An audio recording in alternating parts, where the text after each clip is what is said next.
Bonsoir à tous et bienvenue sur le plateau du LC Mag. Et pour ce nouveau numéro, c'est la Maison de la Citoyenneté qui nous accueille.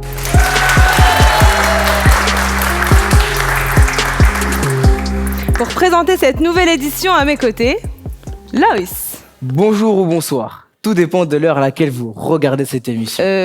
On n'est pas dans Boussa, il y a un public là. Mais Malika, tu sais que ce soir, je suis pas la seule surprise. En effet, tout au long de ce numéro, Adèle nous accompagnera. Bonsoir. Il commentera et donnera son avis sur les différents sujets. Et sans plus attendre, nous allons parler réussite, qu'elle soit scolaire, sportive ou artistique.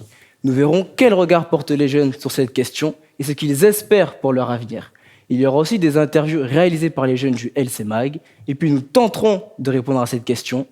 En banlieue plus qu'ailleurs, sommes-nous condamnés à l'échec ? Pour en parler, nous avons deux invités. Une personnalité engagée dans le monde associatif depuis plusieurs années. Il a participé à la création du contrat Cournevien de réussite et il conjugue justement cette réussite au quotidien, Ali Djouara.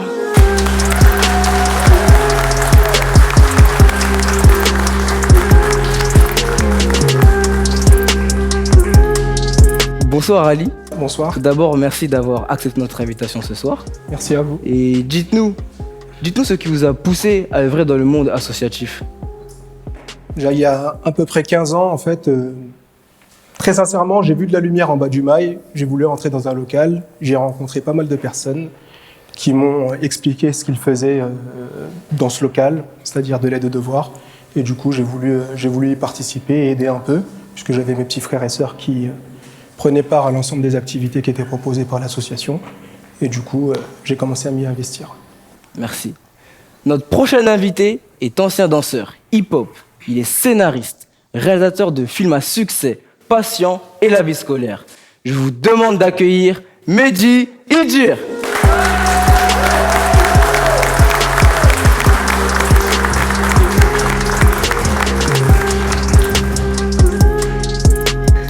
Bonsoir Mehdi, c'est un plaisir pour nous de vous avoir parmi nous ce soir. Merci pour l'invitation. Alors on a une petite question pour vous. Qu'est-ce qui vous a donné l'envie de devenir réalisateur ? En fait, j'aimais bien un peu l'image, voilà, je voulais devenir un peu graphiste, mais je galérais un peu. Et un jour, j'ai quelqu'un que je connais qui a volé une caméra et qui me l'a passé. Et j'ai commencé à filmer des choses. À l'époque, je faisais de la danse hip-hop, donc j'ai commencé à filmer un peu de la danse hip-hop, etc.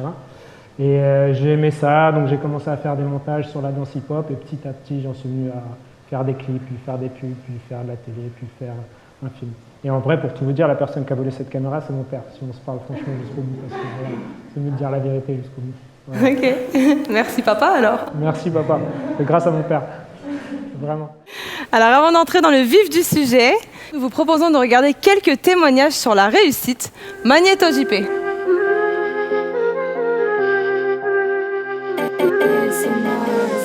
Pour vous, c'est quoi la réussite ? La réussite, c'est un terme très subjectif.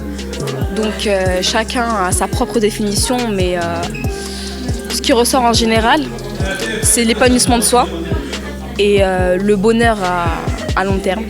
Wow, la réussite, c'est large. Hein. La réussite, ça peut être la réussite personnelle, la réussite familiale, professionnelle. On va forcément tomber pour mieux se relever. Et pour moi, la réussite aussi, c'est d'avoir atteint ses objectifs et surtout d'avoir donné le meilleur de nous-mêmes au cours de notre vie. Que penses-tu de la réussite ? Pour moi, la réussite, c'est de réussir mon avenir. Je pense que la réussite, c'est quand même essentiel pour nous, adolescents, pour notre famille. On doit être fiers de nous, que nos parents soient fiers de nous, qu'on puisse avoir ce qu'on désire dans l'avenir. Alors je pense que la réussite, c'est de faire ce qu'on a envie de faire, ce qui nous rend heureux, ce qui nous épanouit. Et donc évidemment que de réussir à l'école, donc d'avoir les diplômes qu'on passe et d'avoir des bonnes notes, ça rend plus facile le fait après de pouvoir faire ce qu'on veut dans la vie. En fait, la réussite, c'est réussir à vivre dignement dans sa vie. Et par exemple, il y a plein de lycéennes et de lycéens qui ont des parents précaires et dont les parents, en fait, ils ont du mal à payer l'étude de leurs enfants. Et la réussite, en fait, c'est justement que la lycéenne ou bien le lycéen avec ses études, il arrive à s'en sortir dans la vie et puis à vivre dignement plus tard. Pour vous, c'est quoi la réussite? Pour moi, la réussite, c'est pas forcément palpable.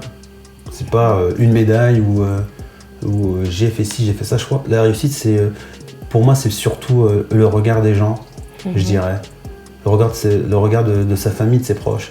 Après, il faut passer aussi étendre la main à d'autres personnes parce qu'on l'a attendu. Aujourd'hui, tu sais, la réussite d'un artiste, elle dépend pas tant que ça de la qualité de sa musique. Tu vois, il y a des gens qui vendent, mais qui font pas de la musique ultra qualitative. Donc si j'ai un conseil à te donner, c'est comme dans tout. Fais ce que t'aimes et fais-le à fond.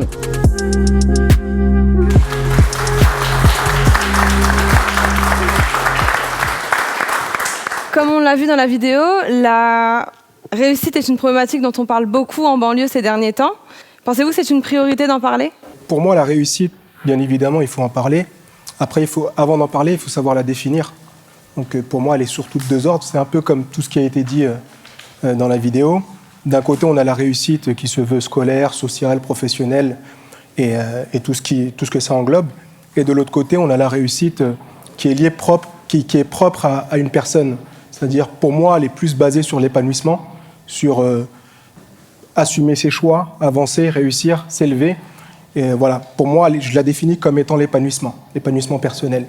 Mais ensuite, il y a plusieurs types de réussite. Ouais, je pense que chacun a sa définition de la réussite, mais une des plus importantes pour moi, c'est déjà de pouvoir trouver sa voie, voilà, avoir la chance de trouver sa voie, savoir ce qu'on a envie de faire dans la vie pour notre avenir. Je pense que c'est ça la première étape, et ce qui est le plus dur à trouver, surtout quand on est jeune, et surtout ici, on n'a pas accès forcément aux mêmes choses. Donc pouvoir trouver sa voie et se dire tiens, c'est ça que j'ai envie de faire dans la vie, c'est assez compliqué. Donc je pense que c'est la première étape de la réussite. Et moi j'ai une question. Bonsoir. Quand est-ce que vous êtes rendu compte de ce moment où ah tiens, je sais ce que je veux faire plus tard? Moi c'est des films, moi c'est monter une asso. C'est quand que vous avez eu ce déclic? Quand j'ai commencé à avoir une caméra, en fait quand j'ai fait mes premiers montages que j'ai mis en ligne et que j'avais des retours, déjà je me suis dit, oh, c'est ça ce métier en fait, ça consiste en ça, tu filmes des choses, tu fais des montages, t'écris, etc. Quand je me suis rendu compte de ça, je me suis dit, putain, il y a des gens qui gagnent leur vie en faisant ça, vraiment. Et je me suis dit, voilà, c'est ce que j'ai envie de faire pour le restant de mes jours. Et si ça fonctionne, tant mieux. Au début, voilà, on a commencé vraiment sans rien du tout, tu vois, dans une maison de quartier, on n'avait rien. Mais on avait cette volonté de se dire, voilà, c'est ce qu'on a envie de faire jusqu'à la fin de notre vie, tu vois. Et même si ça n'avait pas marché, je pense qu'on aurait continué jusqu'à ce que ça marche.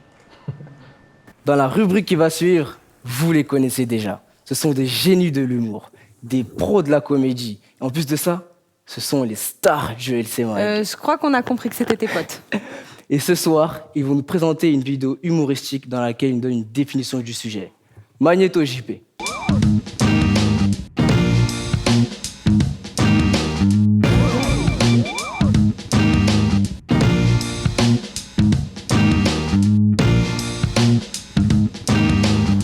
En fait, c'est trop facile de percer maintenant. Tu perces avec tout et n'importe quoi. Tu dis ça par rapport à quoi? Théma Koba, comment il rappe. Même quand je me fais fouetter par ma mère, c'est plus mélodieux.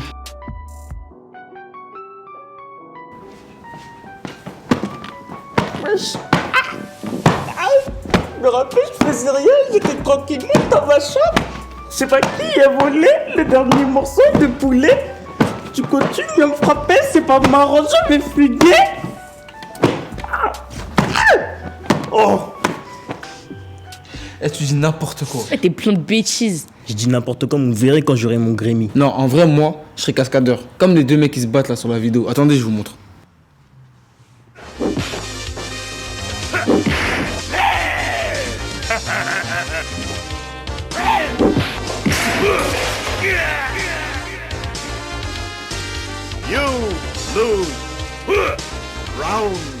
Et même si tes films ils sont gratuits, j'irai même pas les voir. J'ai juré, tu fais des cascades comme ça, je te termine tous les jours. De toute façon, là, vous vous moquez. Mais vous verrez très bien quand j'aurai mon Oscar. Moi, j'ai réfléchi. En fait, je vais me lancer dans la danse et dans la musique, comme Usher. Puis j'ai des maquettes, vous voulez voir? Montre. You are barking at the wrong tree. Fufu is on me. Come to mine now, 8:30. You want it if you come to me. Check it. Ah! Check the rice. Don't you know with a special rice, it's also called Ah ouais, t'es vraiment trop fort. T'as trop de talent. Franchement, de vrai, hein. Non. De toute façon, toi, Fiona, tu fais que de rigoler, mais t'aimes pas de talent. Bah si, en fait, moi je suis faite pour faire rire les gens. Ladies and gentlemen, are you ready? Voilà, j'espère que vous êtes là ce soir. Vous allez bien? Donc en fait, un soir plutôt, Toto il rentre chez lui, il dit maman, on mange quoi ce soir? Sa mère elle lui répond bah mon chéri ce soir on va manger du poisson pané. Son fils il lui répond mais maman, comment tu veux qu'on mange du poisson pané s'il est pané?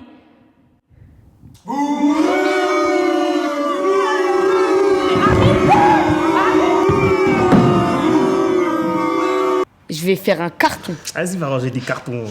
C'est vraiment pas drôle. Mais quand on y pense, ça reste possible. Parce que quand tu vois bien, toutes les stars aujourd'hui, pour être là où elles en sont aujourd'hui, elles ont toutes beaucoup travaillé. Ouais, c'est vrai, mais tu vois, chez moi, c'est inné. Qu'est-ce que tu racontes? T'es bête de naissance. De toute façon, je comprends où vous voulez en venir, parce que si on se donne les moyens, tous nos objectifs, ils sont atteignables. En fait, il suffit pas de lâcher, en fait, il faudrait juste rester motivé. C'est exactement ça. Sauf que toi, Fiona, t'es vraiment pas drôle.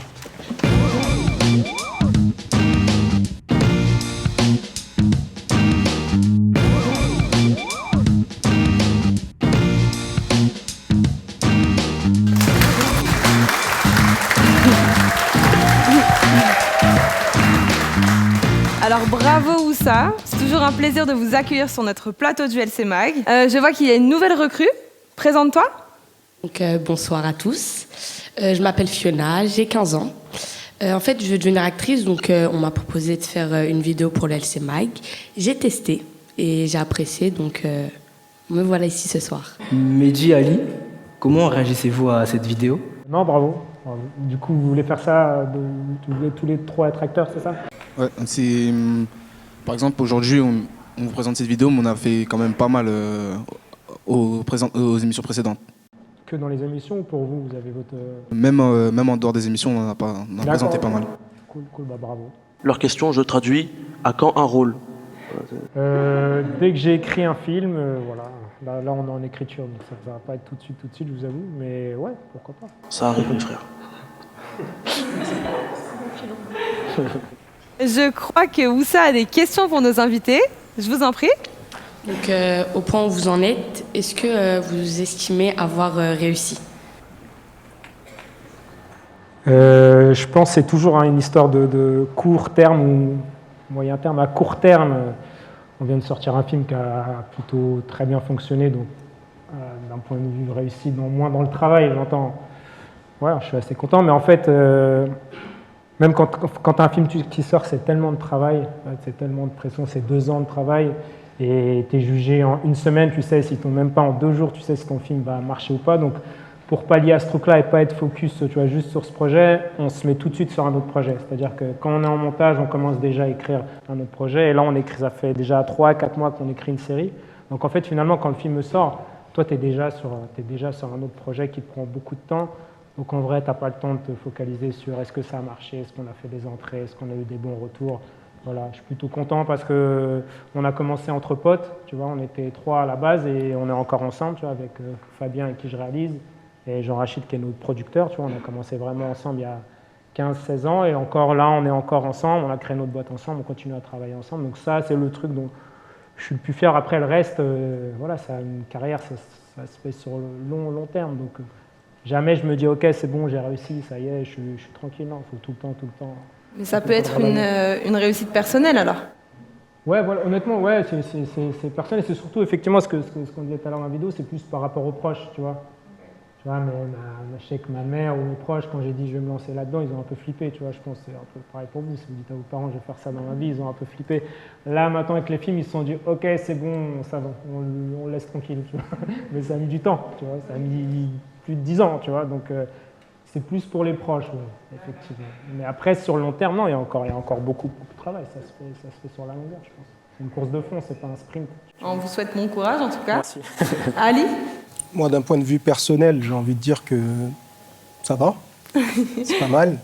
D'un point de vue scolaire et professionnel, pour l'instant, scolairement, j'ai atteint mes objectifs. Après, professionnellement, je ne sais pas à l'heure actuelle si je vais continuer dans ce que je fais. Donc, en parallèle, je suis donc chef de service de la vie associative sur la ville de Bobigny. Donc, je ne sais pas si je vais continuer à la fois mon engagement là-bas et encore plus au sein de la fonction publique de manière générale.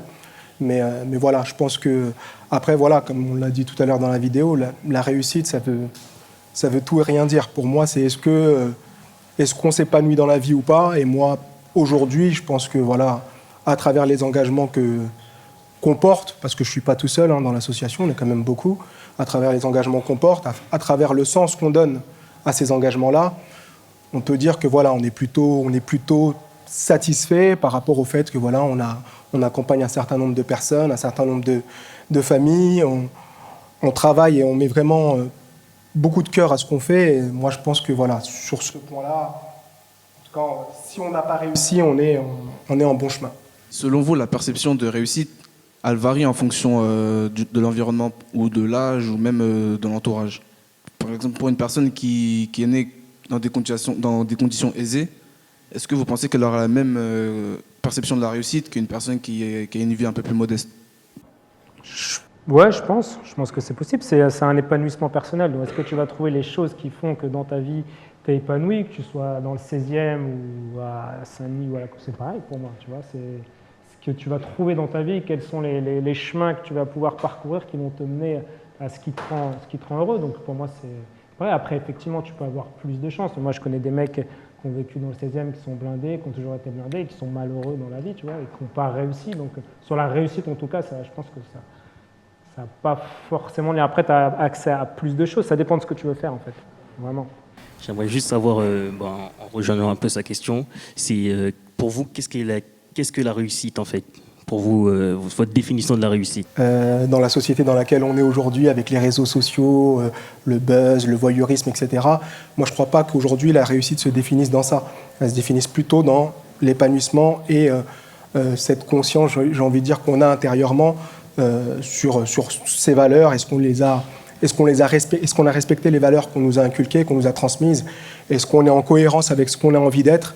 Et pour moi, c'est plutôt ça la réussite, plutôt que ce qu'on peut voir aujourd'hui et ce qui est véhiculé un peu partout dans le monde dans lequel on vit, puisqu'on est vraiment dans un monde très numérique, très digital, qui fait croire à tout le monde que tout le monde réussit aussi juste à travers une vidéo, à travers un sketch, à travers une petite chose comme ça, alors que véritablement, moi en tout cas, c'est pas la définition en tout cas que j'ai de la réussite, même si pour certains, ça peut les propulser très haut. Nous allons regarder un premier reportage sur la réussite scolaire et plus précisément sur la réforme du bac. Magnéto JP.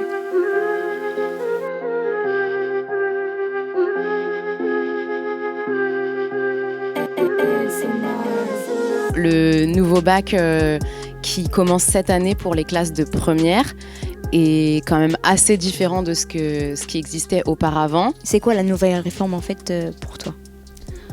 Déjà, il n'y a plus de filière, ce qui est assez complexe.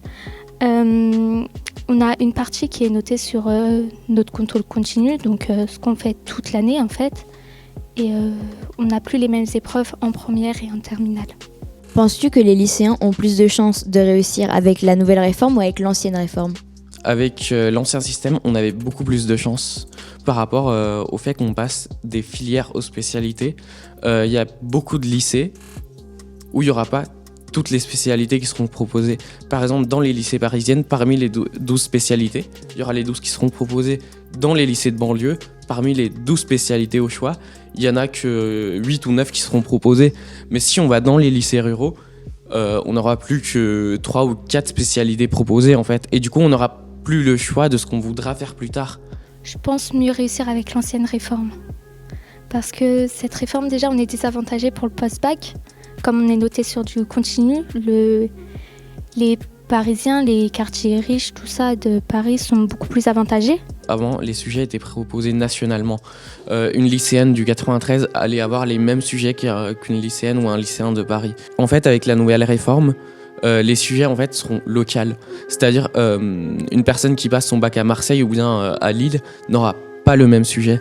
Quelles seront les conséquences pour les jeunes au niveau de l'emploi? Avec la nouvelle réforme, en fait, les entreprises pourront dire une fois adulte. Non, en fait, toi, t'as pas passé le même bac qu'un lycéen de Paris. Donc ton bac, en fait, puisque tu l'as passé dans le 93, n'a pas la même valeur qu'un bac parisien. Puisqu'en fait, les bacs sont adaptés localement. Et toi, t'en penses quoi de tout ça, en fait?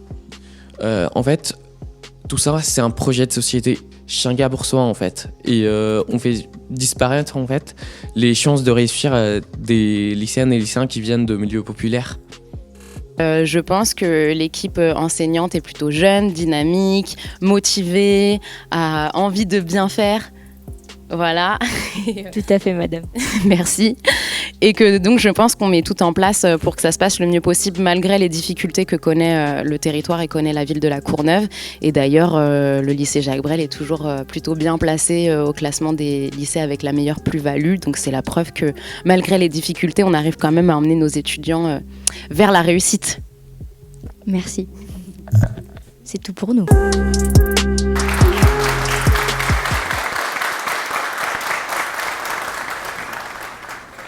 Salut les filles, Bonsoir. vous allez bien? Ça va. Dis-nous, Apolline, c'est toi qui es à l'initiative de ce sujet. Pourquoi tu t'es intéressée à cette question? Alors, comme vous pouvez le constater, il y a une nouvelle réforme. Et qui dit nouvelle réforme, dit nouveau bac. C'est ce qui va impliquer de nombreux changements pour les lycéens. Et j'ai voulu connaître en fait les conséquences qu'il y aura pour ce bac et leur futur, on va dire. D'ailleurs, Ali, est-ce que vous êtes au courant de cette nouvelle réforme? Oui, je suis au courant de la réforme du bac, la réforme du lycée. Et qu'en pensez-vous? Je pense que c'est, au départ, en tout cas, dans l'idée, ça pouvait être une bonne réforme, mais dans l'application, elle sera vraiment catastrophique pour les élèves, notamment des quartiers. Elle va nuire considérablement en leur chance de réussite dans le futur, pour plusieurs raisons. La première étant, j'ai envie de dire, un peu cette classification du diplôme.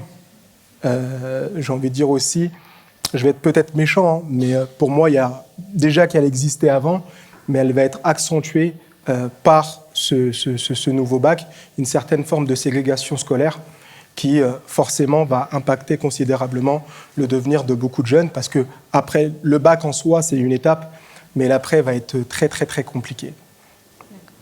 Et vous, Mehdi, qu'en pensez-vous de cette classification et enfin ce bac ne sera pas le même pour chaque département? Qu'est-ce que vous en pensez, vous, de ça? Ça va accentuer encore l'inégalité scolaire. Ouais, on parle un peu de ça dans nos films. Du coup, on s'est renseigné sur ça. Et puis, on était en pleine promo pendant qu'on parlait beaucoup de cette loi, donc on s'est un peu intéressé à ça. Et effectivement, avant, il y avait une espèce d'égalité avec le bac. Et voilà, il y avait un contrôle final à la fin qui était le même pour tout le monde. Ça permettait d'entrer dans le secondaire. Et ça va disparaître et ça va effectivement faire en sorte qu'un bac de la Courneuve, il n'aura pas la même valeur qu'un bac de Paris 16e. Donc voilà, ça accentue ces inégalités. Ouais. Et moi, j'avais une question pour toi, Mehdi. Tu as fait un film sur le collège, c'est ça? Et est-ce que c'est à ce moment-là que tu as appris que maintenant, il n'y a plus de notes? On note les élèves avec des couleurs. Tu as une bonne note, tu as du vert. Tu as une bonne note, tu as du vert très très clair. T'en penses quoi de ça? Parce que moi, je vois ça et je me dis c'est un peu étrange comme manière de noter les élèves. Avant, il y avait des images. Maintenant, il y a des couleurs. Demain, il y aura quoi? D'accord. Tu disais quoi, Apolline, s'il te plaît? Alors, comme si tu n'avais rien dit. Apolline. Qu'en pensez-vous de cette nouvelle réforme? Est-ce un frein ou plutôt un avantage? Moi, j'ai fait un petit tour sur l'Atlas des inégalités qui avait été fait ici sur la Courneuve et je lisais que l'établissement le moins doté sur Paris avait plus de moyens que l'établissement le plus doté en région parisienne, c'est-à-dire en banlieue. D'accord? Et ça, pour moi, ça pose quand même pas mal de questions. Mais je pense que les résultats de cela, on les verra dans les 10-15 prochaines années. Et on verra qu'à un moment donné, je pense que la précarité va s'accentuer. Je pense que les élèves d'aujourd'hui on va être dans des situations vraiment dramatiques pour beaucoup d'élèves. Et pouvez-vous nous expliquer en plus approfondi qu'est-ce que l'association Assad? Aujourd'hui, c'est une association qui a 20 ans, qui tourne et qui a pour objectif d'accompagner un certain nombre de jeunes et de moins jeunes dans leur processus, dans leur cheminement scolaire. D'ailleurs, il y en a quelques-uns derrière qui vont m'attendre à la fin pour récupérer un livre. Et, ça, c'est très important. Mehdi, vous avez réalisé le film La vie scolaire. Et justement, on a été le voir avec l'équipe du LCMAC, donc avec les chroniqueuses, les cadreurs et mon binôme.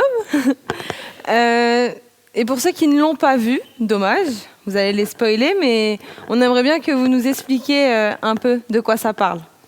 Ça parle d'une CPE qui débarque de province et qui est parachutée dans un collège à Saint-Denis, à Garcia-Lorca, juste à côté. Et voilà, c'est 1 an, et puis elle est venue sur Paris pour une autre raison un peu personnelle. Et cette raison personnelle, ça va la rapprocher d'un élève qui est en décrochage scolaire avec lequel elle va s'intéresser à lui en fait. Voilà. Et puis c'est 1 an à la vie scolaire, donc 1 an dans le bureau des surveillants, avec les histoires, avec les profs, avec les élèves, etc. Et où tout ça va nous... T'as dit qu'elle va s'intéresser à lui, pas comme Brigitte et Emmanuel. Exactement, c'est ça. Mais ça, c'est le 10. C'est dans la 10e saison, c'est un autre délire. Ok. Je t'appelle. Pourquoi avez-vous choisi des acteurs inconnus pour votre film ? Déjà, en fait, on voulait prendre des petits du quartier. Voilà. On tournait à Franc-Moisin, c'est mon ancien quartier. Voilà, j'ai toujours vécu là-bas, donc je voulais pas venir dans le quartier et juste venir avec tous les acteurs, toute la technique, etc. Donc on voulait que le quartier participe au projet. Et on voulait surtout qu'il y ait dans les acteurs principaux, qu'il y ait des petits du quartier. On avait fait déjà ça pour notre premier film Passion. On trouve qu'il y a souvent les mêmes têtes qui reviennent dans le cinéma français. Voilà, et puis on se dit ça depuis longtemps avec mon collègue. Du coup, on s'est dit, sinon on a la possibilité de faire un film, on aimerait bien mettre en avant des talents, voilà, qui ont, pour la plupart des acteurs qu'on a choisis, ils n'étaient jamais passés devant une caméra, ils n'avaient même jamais voulu faire ça de leur vie. Et voilà, on est un peu fiers de ça. Là, il y en a 2 qui sont prénommés au César, donc voilà, c'est une petite fierté personnelle. Pourquoi avez-vous choisi la Seine-Saint-Denis ?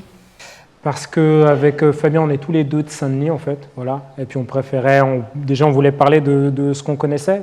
Voilà, on voulait parler on a séjourné dans ces collèges. Ouais, j'ai tourné dans mon ancien collège, donc on voulait parler de ce qu'on connaît. On n'allait pas parler d'un lycée ou d'un collège dans le 16e parce qu'on ne connaît pas ça, on ne connaît pas les codes, on ne connaît pas les histoires. Et puis, dans ce film, 90% des histoires de ce film, c'est des choses que j'ai vécues ou que Fabien a vécues ou qu'on a pu voir dans les différents collèges dans lesquels on allait. On a beaucoup travaillé en fait en amont, on allait dans des collèges pour observer.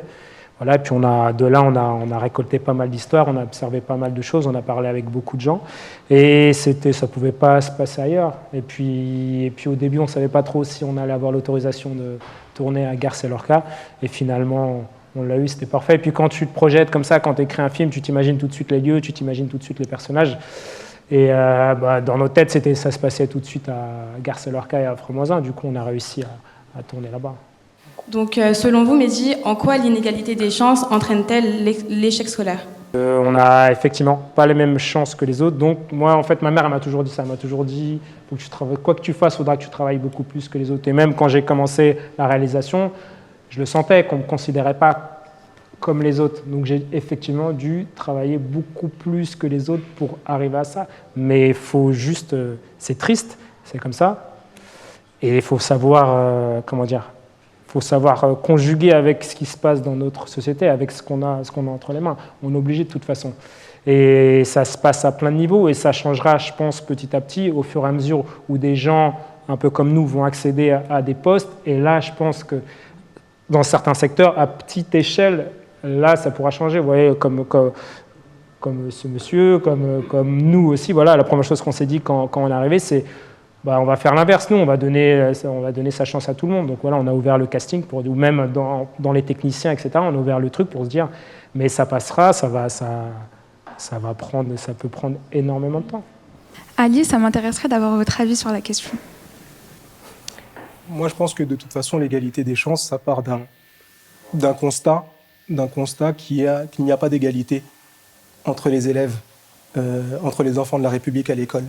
Donc à partir de là, je pense même que ce terme-là, il a été inventé uniquement pour les élèves qui sont en situation, à cause de beaucoup d'autres phénomènes, en situation de décrochage scolaire à la fin, et ainsi de suite. Après, moi, je pense que, comme Mehdi l'a dit, ce n'est pas une fatalité en soi. C'est-à-dire qu'à un moment donné, si on est bien accompagné, si on est bien entouré, si on a vraiment la tête sur les épaules, si on a envie, parce que moi je pense aussi qu'ici et là, on manque parfois aussi d'envie, on manque de rêve, on manque d'ambition, etc. Je pense que si on arrive à hausser ce niveau-là, à s'élever un peu plus, je pense qu'on pourra atteindre nos objectifs. Et aujourd'hui, je pense que beaucoup de personnes qui sont ici présentes ont pu atteindre ces objectifs-là alors qu'ils partaient d'établissements dits sensibles, compliqués, etc. On a des personnes qui sont en train de présenter. Je ne connais pas le jeune homme ici, mais pour Malika, elle est enseignante aujourd'hui. Je pense que voilà, à part des mêmes établissements que nous, et aujourd'hui, voilà, elle est là, elle présente le LC Mag. Et moi, je pense que voilà, après, ça participe à toute cette question qu'on a évoquée tout à l'heure par rapport à la réussite, la réalisation de soi, l'estime de soi, la confiance en soi, et ainsi de suite, tous les mots en soi, si on veut. Et voilà, moi, je pense que voilà, à un moment donné, il faut aussi partir aussi de modèles et surtout rêver, continuer à rêver, parce que voilà, il n'y a pas d'échec, on n'est pas condamné à l'échec, comme disait tout à l'heure, j'ai oublié ton prénom, Loïs. Comme disait Loïs, voilà, on n'est pas condamné à l'échec, et je pense voilà, il faut juste se donner les moyens, avancer et chercher, se donner des objectifs. Dans n'importe quel domaine. Dans tous les domaines. Après, il y a des domaines, voilà. Donc Trisha a travaillé sur les réussites sportives et culturelles. Donc est-ce que tu peux nous expliquer ta démarche ? Donc moi, je suis partie à la rencontre de Ladi Doucouré, un champion du monde de 210 mètres haies en 2005. Et dans ce reportage, il nous a parlé de son parcours et de l'INSEP, où il a été formé. Et aujourd'hui, il transmet son savoir. Tu lances le magnéto, Trisha ? Ouais. Magnéto JP.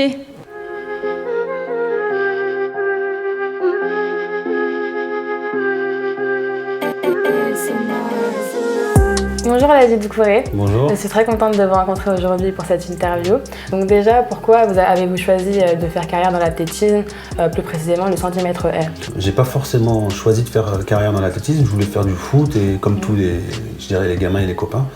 Et puis en fait, j'ai rencontré un éducateur qui était pro athlétisme et qui m'a donné le goût de l'effort un peu individuel et du coup, je me suis lancé tout simplement là-bas. Ça m'a permis de découvrir un peu autre chose que le quartier. Comment qualifierez-vous votre parcours ?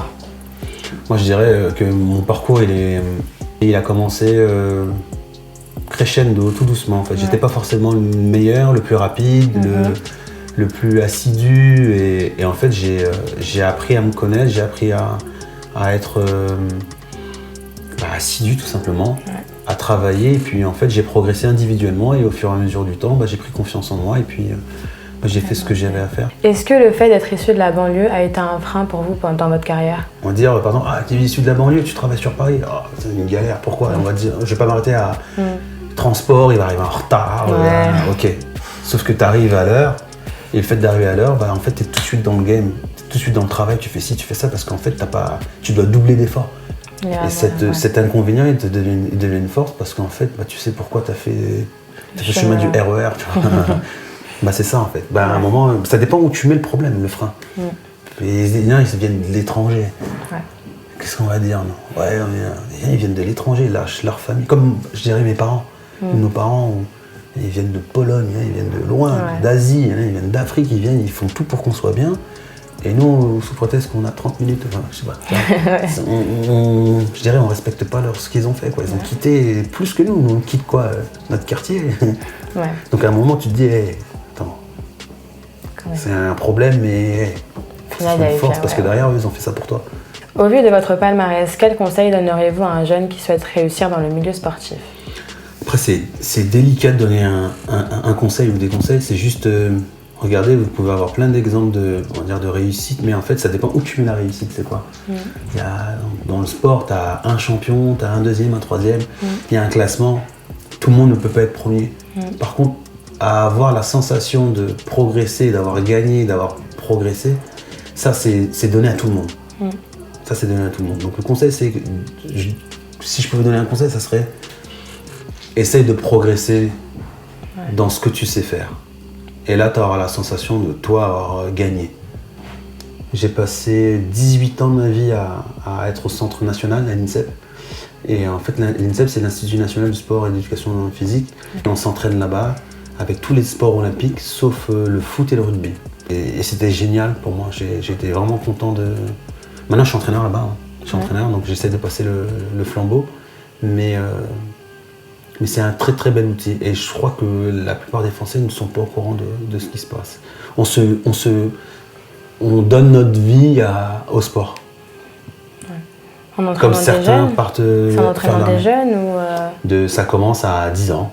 Les petits jeunes gymnastes, ils commencent là-bas et tu termines ta carrière là-bas. C'est ouf. J'espère un jour vous amènerai. Donc ça veut dire que vous fabriquez la réussite sportive dans le milieu national? Aujourd'hui, ouais. J'ai été fabriqué pour la réussite sportive et maintenant j'essaye à contribuer à fabriquer la prochaine réussite pour les Jeux de 2020, 2024, 2028, ainsi de suite. Surtout 2024 en France.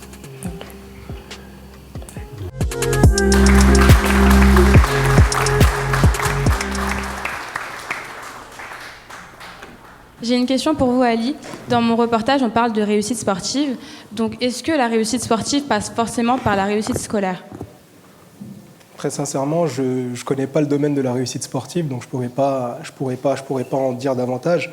La seule chose, c'est qu'aujourd'hui, vous parlez de l'Adi Doucouré, mais l'INSEP, ça reste quand même un institut national de très grande qualité, avec des profs renommés, avec tous les moyens qui vont avec, puisqu'on forme les futurs champions. Et forcément, je pense que parce qu'on n'est jamais à l'abri à un moment donné d'une blessure, d'un événement ou autre, et que forcément la réussite scolaire, ou au moins un cheminement scolaire, j'ai envie de dire un peu ordinaire, est obligatoire dans ce genre de structure, que ce soit à l'INSEP ou même dans les centres de formation de foot et ainsi de suite. Aujourd'hui, on exige beaucoup à ce que les élèves, les sportifs en devenir, aient un niveau.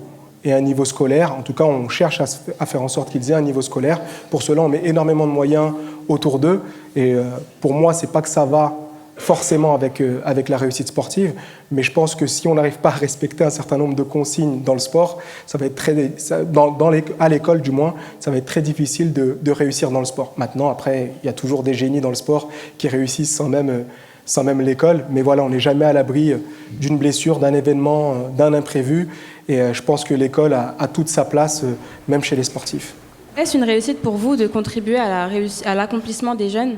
Je suis qu'un maillon d'une longue chaîne où il y a quand même beaucoup d'autres personnes qui contribuent à cette réussite-là. Et je pense qu'on n'est pas, souvent à Assad, on a un peu une citation comme ça qui dit la réussite appartient à tout le monde, c'est au travail d'équipe qu'en revient le mérite. C'est clairement ça. C'est-à-dire qu'aujourd'hui, on ne peut pas dire que les gamins, parce qu'ils passent à Assad, forcément, ils vont réussir. Aujourd'hui, ils sont inscrits quand même à l'école, ils sont accompagnés par des professeurs, ils sont nés dans des familles qui les accompagnent également et qui les soutiennent. Assad, vient juste s'inscrire en complément de cela. Et ce n'est pas une fin en soi, ce n'est pas parce qu'on entre à Assad que forcément sur le front, on aura ce tampon où il y aura marqué R comme un réussite, c'est faux. Et nous on contribue à notre manière, parce qu'il y a quand même pas mal de monde, il y a des enseignants, il y a beaucoup de bénévoles qui se relayent quotidiennement pour accompagner les jeunes et les moins jeunes. Maintenant, moi je crois que la priorité c'est l'école, et c'est à l'école moi je pense qu'il ne faut pas dédouaner l'école de cette responsabilité-là, et je pense que c'est à l'école qu'on apprend 80-90% des choses nécessaires à la poursuite de ses études et à la réussite scolaire. Quel message avez-vous voulu faire passer à travers cet élève? À travers ce film ou cet élève? Les deux. Les deux. C'est toujours compliqué de dire sur un film qu'il y a un seul message. Il n'y en a pas qu'un, il y en a plein. Et un des messages, c'est de se dire qu'effectivement, enseigner à Saint-Denis, c'est pas comme enseigner sur Paris, mais un des messages aussi, c'est exactement ce qu'on disait tout à l'heure, c'est que une fois qu'on a fait, nous, on voulait juste faire un constat. Voilà. Déjà, on voulait tirer sur personne, on ne voulait pas dire que c'est de la faute des profs, ni des élèves, ni des parents d'élèves. On voulait montrer que des fois, le système, il est plus fort que les humains. Et même avec la meilleure volonté du monde, il y a des jeunes, même intelligents, même avec des parents qui les suivent, même avec des profs qui sont derrière eux, qui finalement sont en décrochage scolaire à cause du système. Donc ça, c'était une des premières étapes. Mais après, c'était de se dire, une fois qu'on a fait ce constat, qu'est-ce qu'on fait? Est-ce qu'on baisse les bras? Voilà, c'est le prof de maths qui dit à la fin du film. Ok, tu viens d'une cité de Caïra, d'un collège de Caïra, mais après, est-ce que pour autant tu arrêtes de travailler et que tu dis, de toute façon, c'est la fatalité, c'est comme ça, et puis je peux rien faire, je ne vais pas avancer, ça sert à rien, ou au moins tu essayes. Je dis pas que tu vas réussir sûr, parce que c'est dur, mais au moins, est-ce que tu essayes? C'est un peu tout ça. Voilà. Merci. Voilà. Tout de suite, c'est la vie d'Adèle.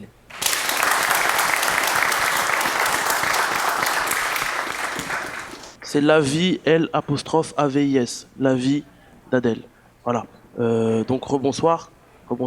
J'ai envie de déjà faire j'ai un lien avec vous deux, messieurs, que vous ne savez pas, mais déjà avec toi, Mehdi, tu as fait un film sur la vie scolaire dans un collège.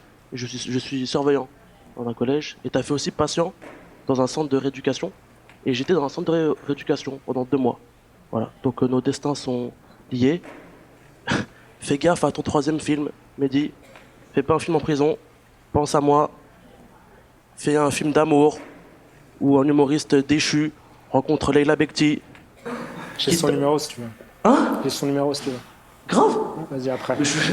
On va se parler, Mehdi. Ah non, en plus j'ai vu leur shooting là récemment avec Tahar, super beau couple. Mais Tahar, j'arrive. Donc Mehdi, donc c'est ce lien qu'on a tous les deux. Et avec Ali, on a un lien aussi. Je te connais, mais tu me connais pas. Tout le monde te connaît à la Courneuve. Mais tu fais partie des 3 personnes les plus influentes de la Courneuve. Ouais. Il y a le maire, il y a toi, et il y a le Mali Good Food. Vous avez un aura incroyable ici. D'ailleurs, le mec du Mali Good Food, il a 6 doigts, mais personne. On dit rien. C'est vrai, il nous fait des crêpes avec 6 doigts, mais on accepte. Peut-être plus de gruyère, on sait pas, mais voilà. Donc c'est le lien que j'ai avec vous deux, messieurs. Et vous avez un point commun, tous les deux aussi. Donc toi, Mehdi, tu fais un film sur la vie scolaire au collège. Et Ali, tu as une asso sur le soutien scolaire. Et donc votre lien à vous deux, c'est l'école. Vous êtes d'accord? Donc je vais vous poser des petites questions pour savoir quel type d'élève vous étiez vous au collège. Tout d'abord, vous étiez plutôt externe ou d'une pensionnaire? Externe. Externe pour Mehdi? Ouais. Ça dépend des périodes. Ah. Ça dépend si... Ouais. Voilà.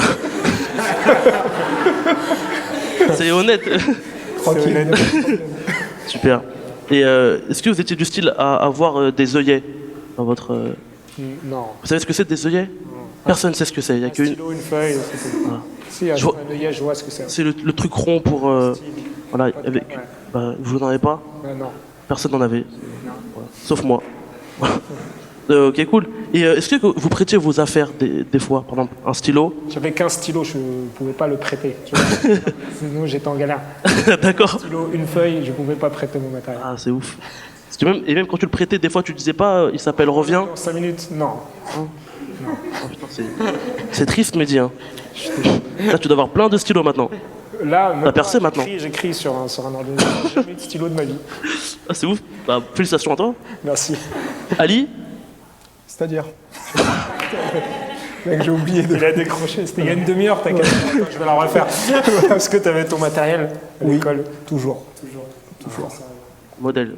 Non, pas forcément modèle, mais j'avais mon matériel. S'il y avait bien une chose qu'il fallait que j'ai avec moi, c'était bien mon matériel. Ok, on a compris. C'était pour tes élèves de Assad ce passage. Maintenant, la vérité, Ali? J'avais mon matériel. Bravo. Bravo. Et oui, une question. Est-ce que vous avez déjà triché à l'école? Oui. Jusqu'à aujourd'hui, je triche. Dans la vie de tous les jours, on triche, on joue avec les règles. Donc voilà, tricher, c'est pas forcément le terme péjoratif que toi tu entends. Ah bon, c'est rien de péjoratif, hein? Voilà. Non, parce que Ah, ça c'est pas moi, ça c'est le peuple. Voilà. C'est pas moi. Donc tricher, c'est le... Voilà. En tout cas, jouer avec les règles, jouer avec les consignes, etc. Parce que j'aimais beaucoup débattre avec les profs, donc je jouais avec ces règles-là. Donc la tricherie dans ce sens-là. Après,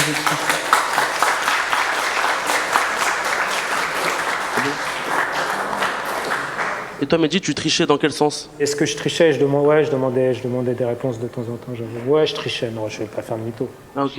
Donc les enfants, tricheux, je m'en fous. Les enfants, tricher. C'est le message. J'ai envie de passer à la jeunesse, tricher. Prenez de la drogue, voilà. Prenez de la drogue. Je rigole, ça va. Non, juste prenez de la drogue, pas la triche, faut pas tricher. Et ouais, ok, cool. Donc vous avez pas des murailles de livres pour séparer avec votre voisin? C'est pas non. Maintenant, si, mais on a des livres. Ça, Non, des murailles de livres, c'est pour faire des... empêcher que le mec regarde. Ouais, non, moi, non, ouais, Ah. non. C'était, Autant pour moi. J'étais dans l'autre gang. Dans l'autre bord. Je posais une dernière question, messieurs. C'est quoi votre pire excuse pour sécher un cours ou pour un retard? Pas d'excuses, hein. Je suis en retard. Là, je suis absent. Ouais, c'est ça. C'est frontal, quoi. Bah les couilles. Ouais, après. L'excuse Non, c'était, mais je c'est m'en pas. bats les couilles. Voilà. Après, ça dépend. Parce que je m'en battais Ça les couilles. dépend. Après, je me rappelle pas forcément de la 6e ou de la 5e ou voilà. Mais après, voilà, une fois qu'on a passé ce cap-là, les retards, les absences, il y a toujours une justification. Après, voilà, elle est acceptée, elle n'est pas acceptée. Ça, c'est autre chose. Mais voilà, il n'y a pas forcément d'excuses. Après, il y avait juste peut-être l'excuse de l'Aïd, c'est pendant 3 jours. Voilà, ça s'est bien passé, ça aussi. Mais mis à part ça. Ah si, voilà. si, ça y est, j'essaie grève d'être. Ouais, moi, en fait, j'avais un principe, c'est que dès qu'il y avait une grève, même d'Air France, je disais c'était à cause. On l'a mis ça aussi dans le film. Voilà. Il y avait une grève, je n'ai pas, alors que j'habitais à 100 mètres du collège. Ça, c'est bon. Bah, bravo de l'assumer maintenant, vous avez tous réussi. C'est top. Bravo à vous.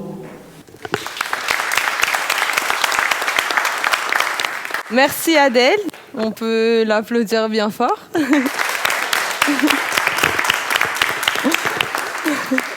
Enfin, notre dernier magnéto donne la parole à des jeunes du Conseil local de la jeunesse qui réalisent de nombreux projets à La Courneuve, qui en ce moment réalisent un documentaire sur la réussite. Et c'est Dorian et Nana qui sont partis à leur rencontre. On regarde tout de suite. Magnéto JP.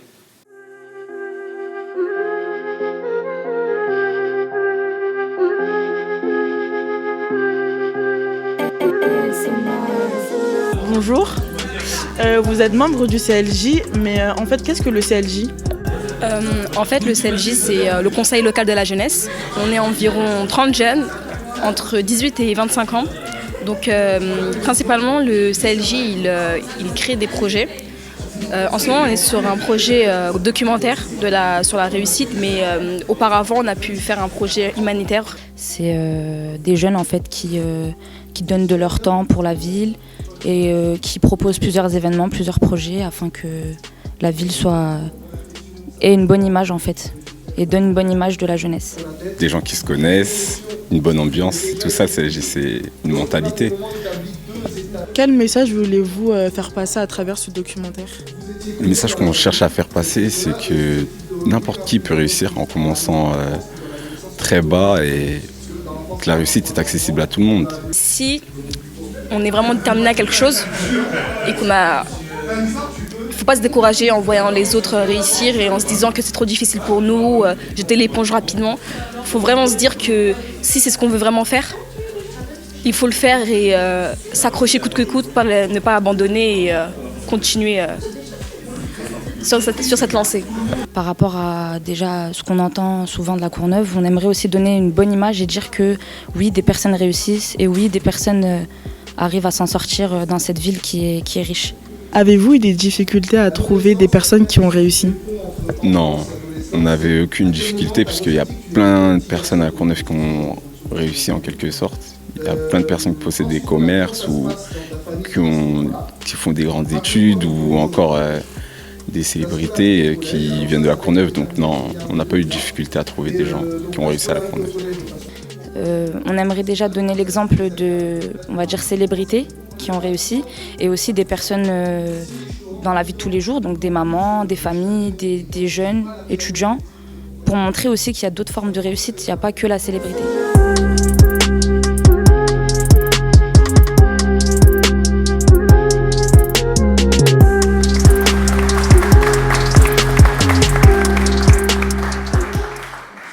Comme vous avez pu le voir dans le reportage, le CLJ réalise un documentaire sur la réussite. Pour vous, est-ce que la réussite passe forcément par la notoriété? Par la notoriété? Non, pas du tout. Non. C'est chacun, comme on disait encore tout à l'heure, chacun a sa définition. Du coup, si tu fais quelque chose où ça ne nécessite pas d'être connu pour que ça fonctionne, tu peux. Mais même si tu fais... Regarde, moi j'ai fait un film et j'aime pas, tu vois, dans les médias parler, etc. C'est pas mon truc. Donc moi je préfère être un peu en retrait. Donc non, t'es pas obligé, non. D'ailleurs, dans le documentaire du CLJ, il y a des gens, il y a des personnalités connues et aussi des membres du CLJ. Les portraits sont différents, donc quand ça sortira, on pourra encore en débattre. Mais justement, avez-vous connu des gens qui vous ont inspiré dans votre parcours? Des gens qui m'ont inspiré, des gens avec lesquels j'ai pu travailler.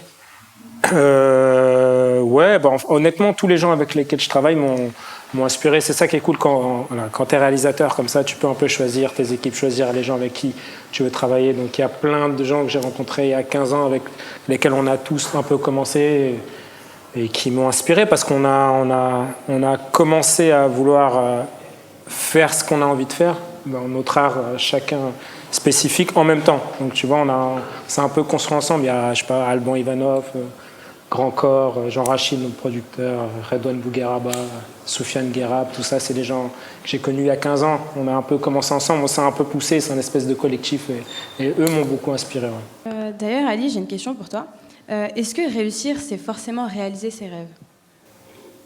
Je ne sais pas si c'est forcément réaliser ses rêves, mais en tout cas, moi je pense que déjà, juste rêver, c'est déjà réussir. C'est-à-dire qu'aujourd'hui, malheureusement, parfois en tout cas, et même souvent, on a beaucoup de gens qui ne rêvent plus. Donc du coup, quand on rêve moins, on a moins d'ambition.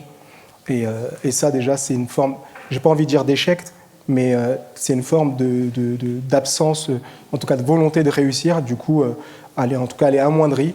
Et ça, c'est un peu dommage. Maintenant, je ne crois pas que c'est forcément réussir ses rêves. Donc tout va dépendre des personnes et tout va dépendre de l'objectif qu'on se fixe avant. Alors on peut remercier notre équipe de reporters. Merci.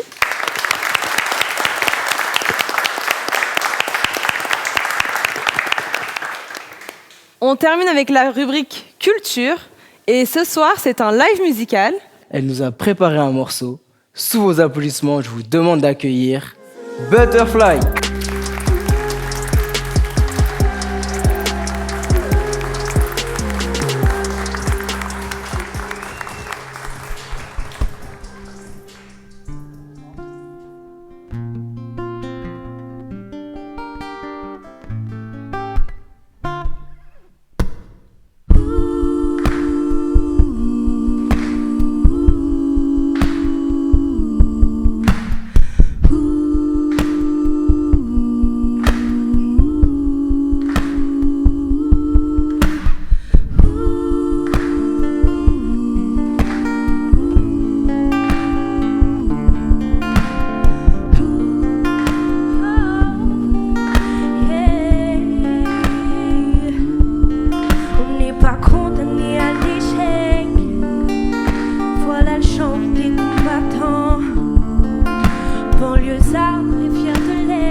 Même s'il me faut 2 fois plus de courage, 2 fois plus de rage, car il y a 2 fois plus d'obstacles et 2 fois moins d'avantages. Et alors ma victoire aura bien 2 fois plus de coups avant de pouvoir la savourer. Je prendrai 2 fois plus de coups. Les pièges sont nombreux, il faut que tu sois plus attentif, 2 fois plus qualifié et 2 fois plus motivé. Si t'aimes pleurer sur ton sort, déclin l'âge, lève-toi et marche. Banlieusard est fier de l'être, on n'est pas condamné à l'échec. Banlieusard est fier de l'être, on n'est pas condamné à l'échec.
arts. Plus fort.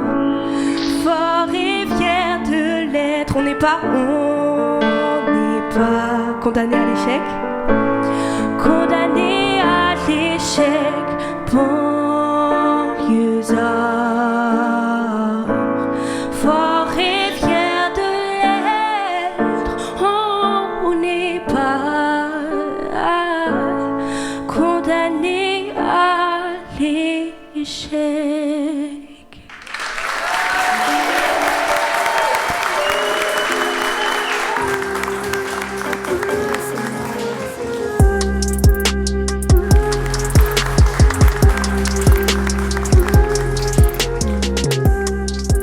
Alors Butterfly, j'ai une petite question pour toi. Qu'est-ce que ça te fait d'interpréter ce titre de Kerry James, sachant que c'est comme un hymne pour nous, banlieusards, entre grands guillemets, et habitants de banlieue? Alors ça me fait très plaisir d'interpréter un titre comme celui-ci, parce que j'aime beaucoup les œuvres qui nous sortent un petit peu des clichés et qui apportent une solution ou au moins un moyen un petit peu de s'échapper de tout ce qu'on peut penser de nous. Un élève, ou même quant à la réussite, c'est pas forcément à l'école, mais un élève en banlieue, il peut être victime de clichés, il peut se sentir lui-même soit mis à l'écart, soit plus en difficulté qu'un autre. Et ce genre de chansons, ou même le film La vie scolaire, c'est des œuvres qui vont apporter une solution et pas juste dénoncer.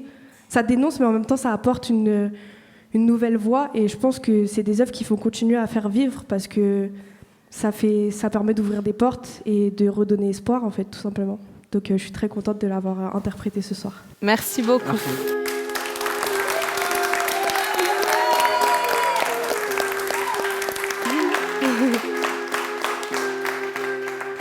Alors, hélas, notre numéro touche à sa fin. Vous pouvez nous retrouver sur Instagram, Facebook ou YouTube. Et nous tenons à remercier Ali, Mehdi, Adèle, le public.